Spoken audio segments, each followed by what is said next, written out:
It gives me great pleasure to welcome to the stage His Royal Highness the Duke of York, who is going to be sharing with us a little bit about his Pitch of Palace initiative, and we look forward to hearing all about it. Sir, the stage is yours.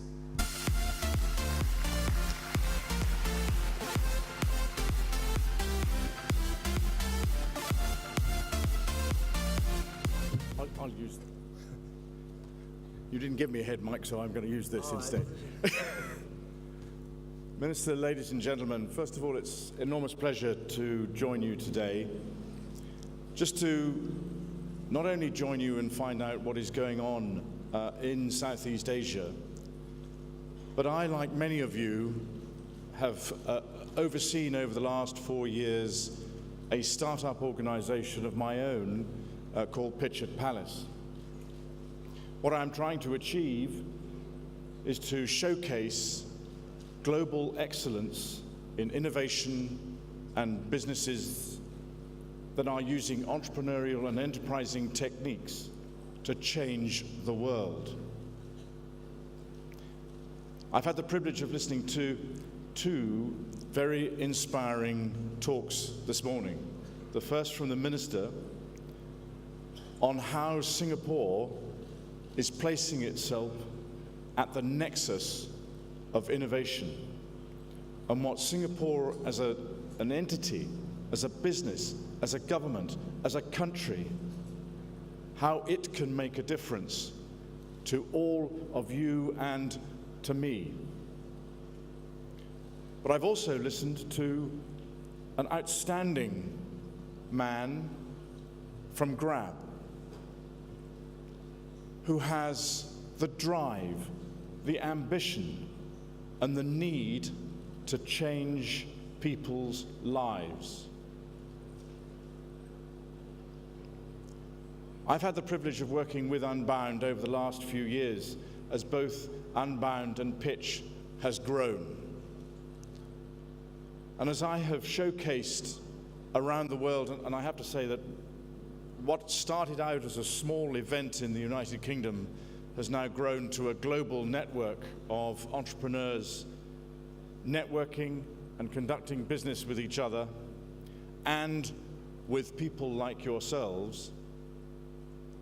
As we've worked together, we see how this community works so brilliantly. And I'm also privileged to also have IMDA as a partner to bring Pitch to Singapore and to Southeast Asia. I've just come from a session in China. We tried to reduce our problem of the number of applications to come on our program. Last year we had 20,000 applications for just 42 places. So we reduced the requirement to saying that we were just going to deal with the future of mobility this year. We had 22,000 applications for the same number of places. What many people around the world don't realize is just how innovative and enterprising and entrepreneurial this part of the world is. And I feel really privileged to be able to not only bring my program Pitch to Singapore, but also to take Singaporean and ASEAN entrepreneurs around the world. Again, like Grab, we aren't able to, as it were, provide the services that we would like to as many businesses as are out there. But every single business that I hear about, we will try and do something for. And as we grow around the world, we hope that more businesses will be able to use our facilities and services. And our partnership with Unbound and with IMDA means that I can bring businesses from all sorts of different countries to Singapore, not only to interact, but also to get a feeling about how business can be conducted in this part of the world. I strongly believe that the entrepreneurial activities that are going on in this part of the world are just as in need of interconnectivity with the rest of the world as the rest of the world needs interconnectivity with you. The fact that people like ourselves and Grab and Singapore are here to not only add value, but also create opportunities for you, the entrepreneurs and businesses of this part of the world, is a sign of how much we believe in you. I think many of you know that the royal family is more concerned about being able to help other people. This is not about me. This is about creating value in the businesses that we support.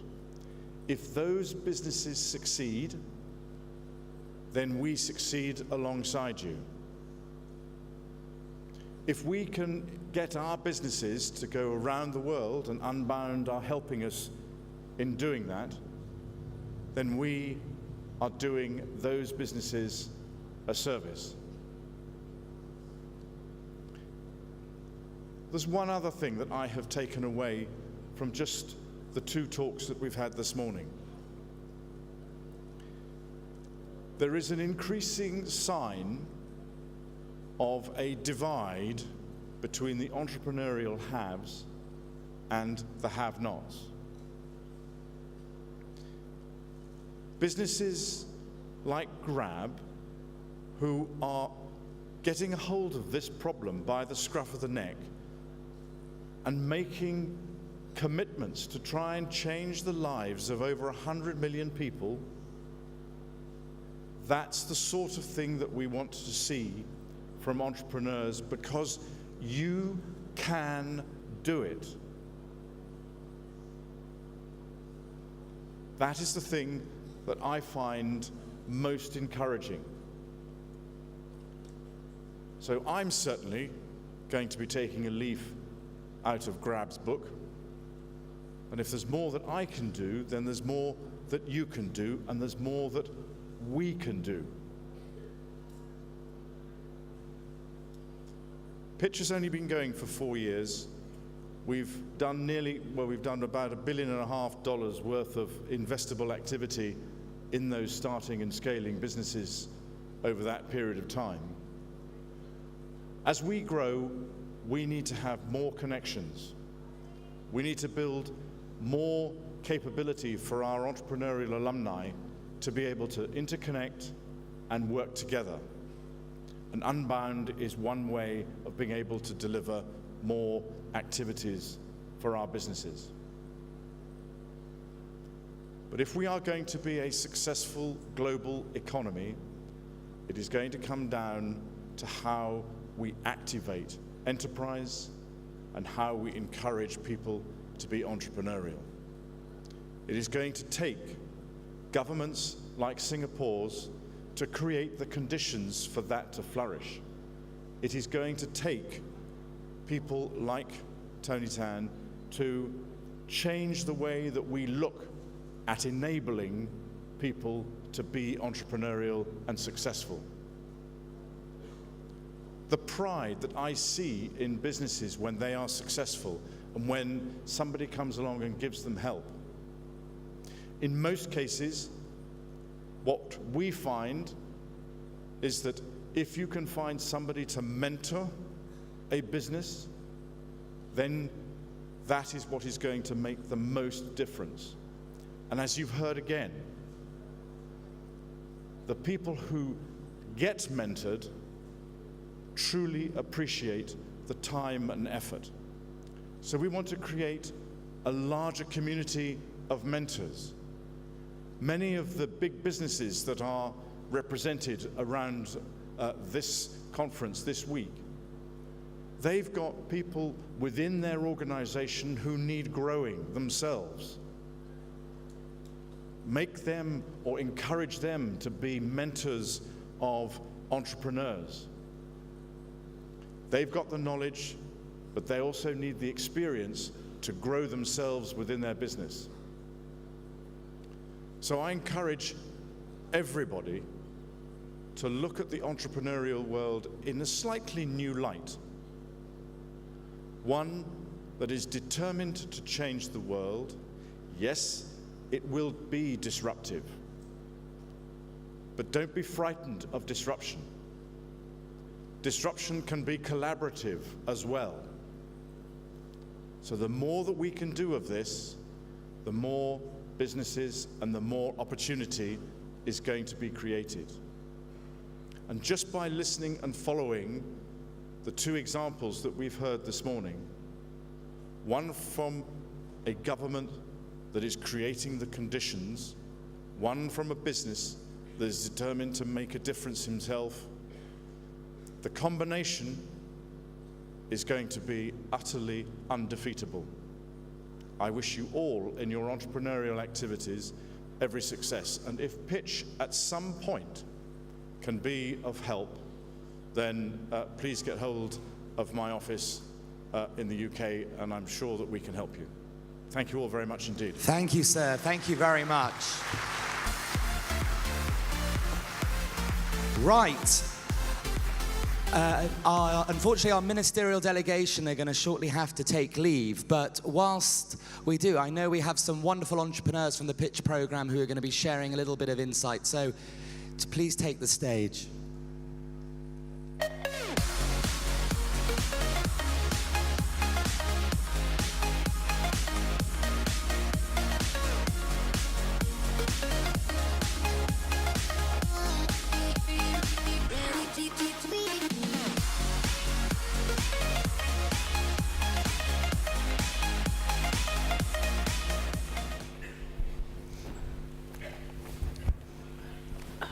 All right, good morning everyone, and welcome to the Pitch at Palace Showcase.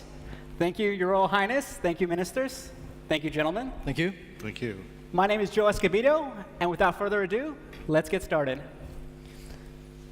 So maybe you can tell us a little bit more about each of your businesses and how you became involved in Pitch at Palace. Sure. Good morning, everyone. My name is Aaron. I'm from a company called Vidi. What we do is we are a travel experience company. We help people find things to do when you travel, like tours, attractions, theme parks, anything you do after you land in the destination.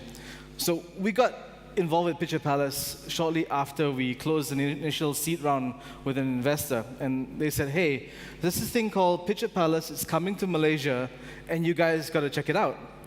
And I was like, what is this? You know, we just closed a round. You mean you want me to pitch again? and they said, yeah, why don't you check it out? And then the next question was, hey, this pitching event, there's no money involved.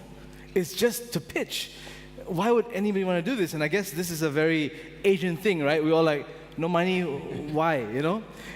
And what we realized is that was not the case. I listened to my investor, and we did it anyway.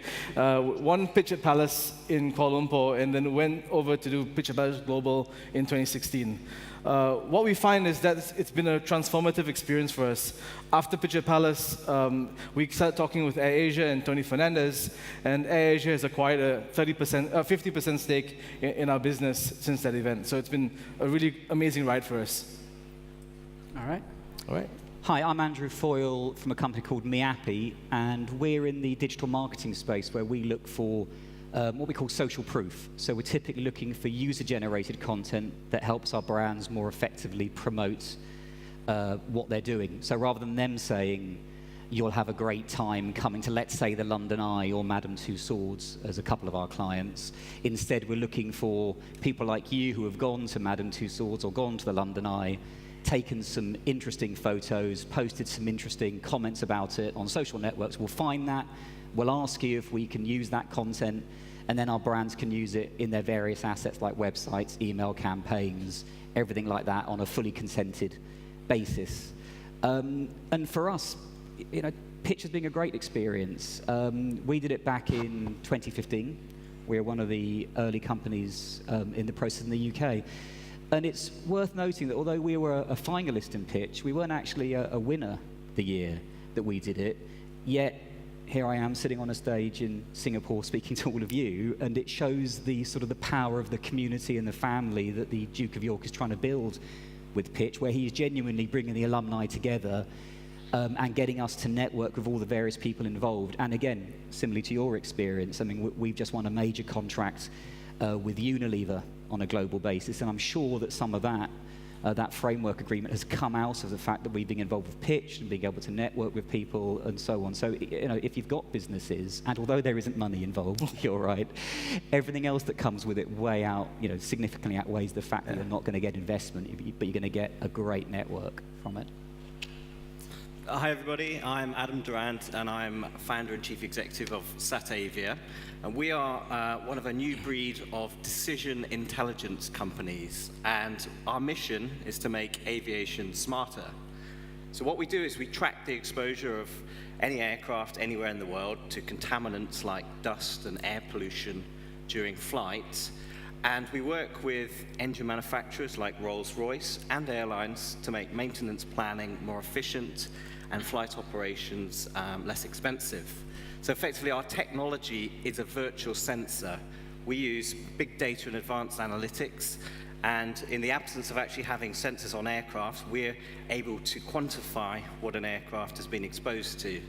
And the reason I started this journey is probably everyone's got a story about volcanic ash and the Icelandic volcano that most people can't say its name, but it's Eyjafjallajökull.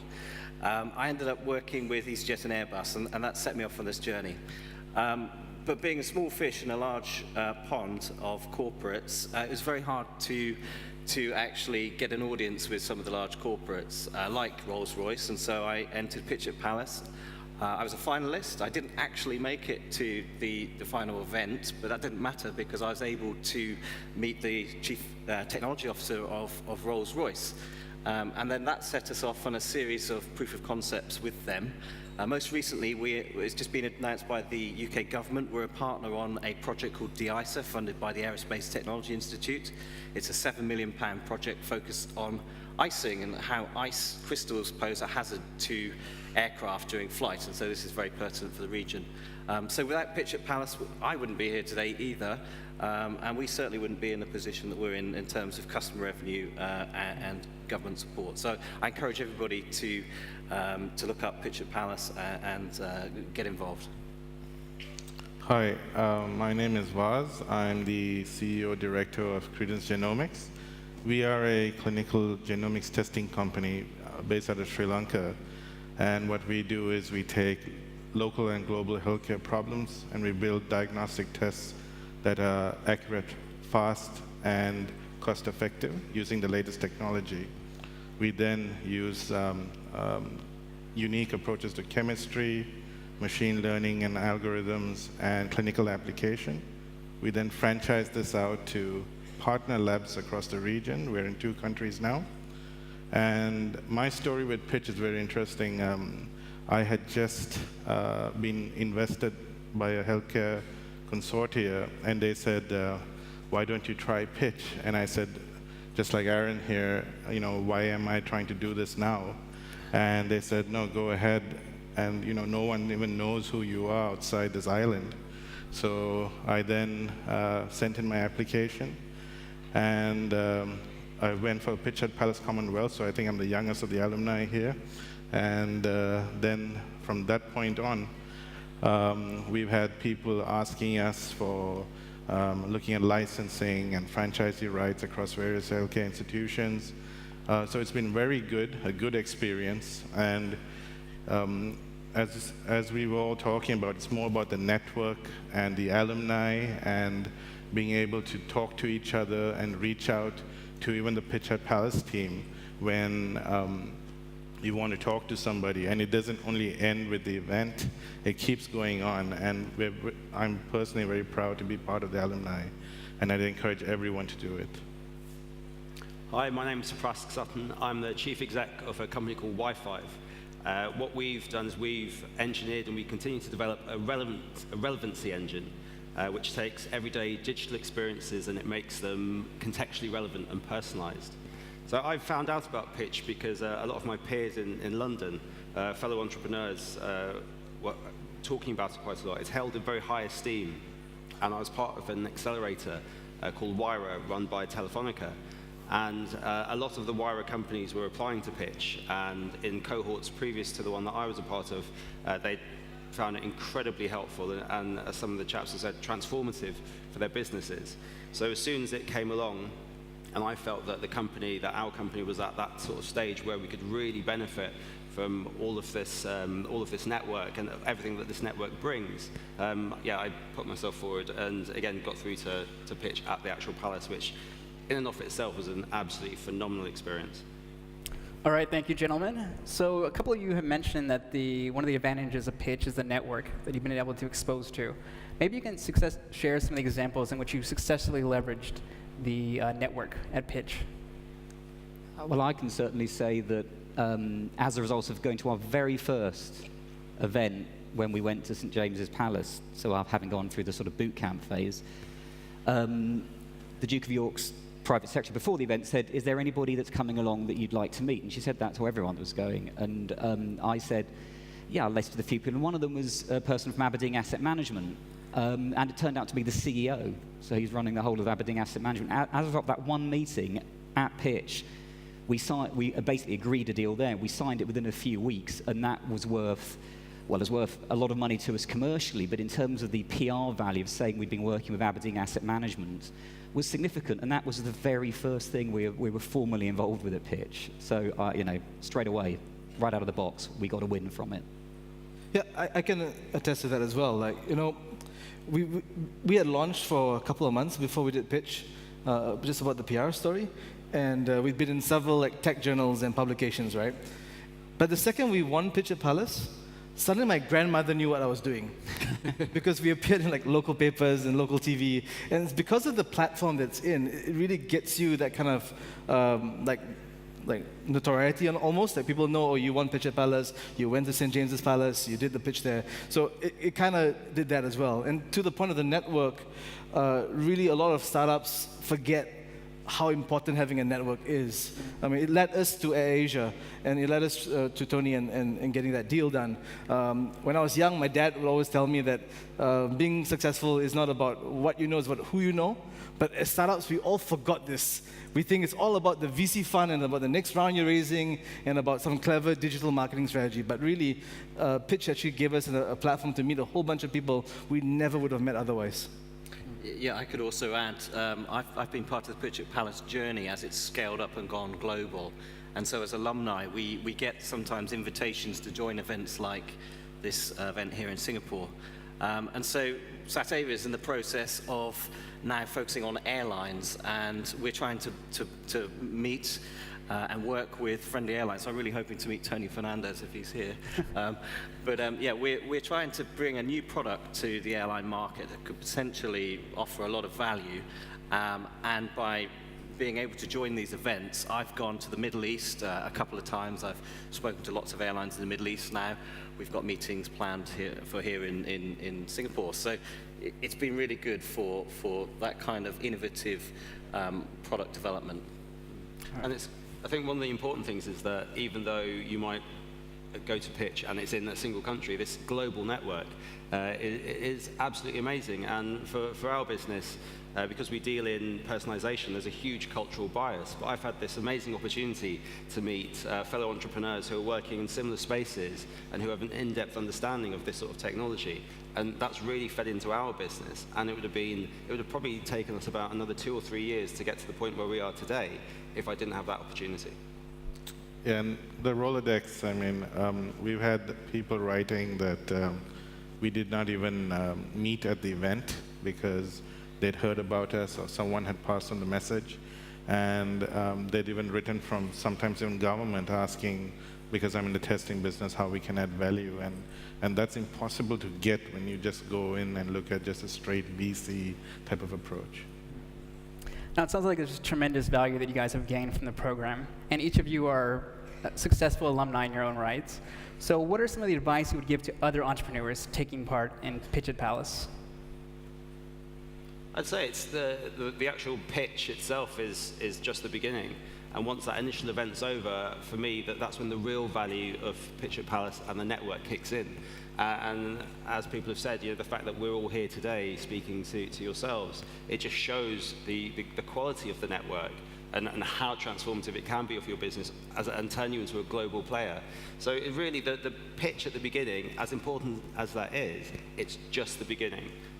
Yeah, and it is about, you get as much out of it as you put into it. I mean, if you're willing to put the effort in and engage with the Duke's office and the Duke's team for pitch, then you will get a lot from it, and they're very willing, I would even say surprisingly willing to help. This is something they are very committed and serious about, and if you want a connection, the best thing is just ask.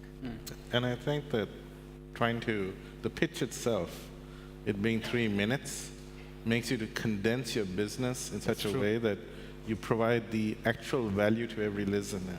And sometimes it's a point of introspection when you're standing from that mirror, what do you want to deliver? So the pitch itself gives a lot of value to what you're trying to translate across. Yeah, I remember I spent about 40 hours preparing my 3 minutes pitch. And of course, the most important part is the ask, and really thinking about what you would like to spend that ask on. And usually the best thing is just to ask for a very specific introduction to somebody you never thought that you'd ever be able to meet.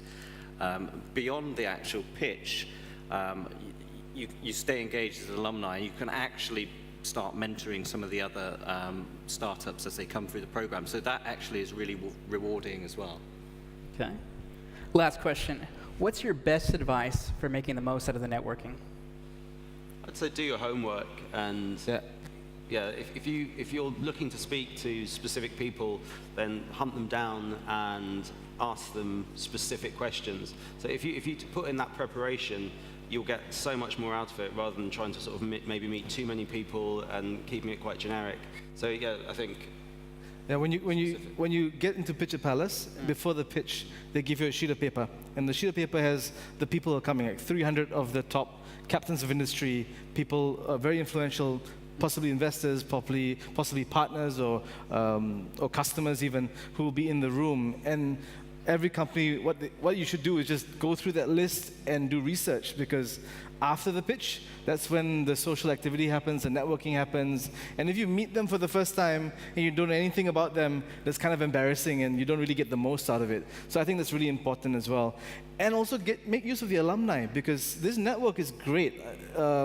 We've never met each other before, like the last 2 days, but I mean, now we'll be friends for the next, God knows how many years, and we'll be in touch. And the people that were in Pitch at Palace Global that we met for the first time 2 years ago, a lot of us are still in touch. We're on Facebook, we ask each other for help. We say, hey, do you know this guy in this place? And they'll help connect you. So the whole experience of having this network of people is truly valuable. Yeah. And I would echo both those things. I was going to say it's all about preparation. Okay. Yeah. The more you do before you get to an event to try and see who's going to be there, who you might try and want to connect with, the more successful you're going to be. Yeah, just totally make the most of the opportunities that come your way. It's really what you put in is what you get out. I concur with everybody. I think we all are on the same page on that. So I think it's a good lesson for everyone in the audience. Make sure you do your homework. Make sure you do your prep work before you meet with potential partners, customers, and so on. All right, gentlemen, thank you so much for your time. I really appreciate it. Thank you very much. Thank you very much. Thank you.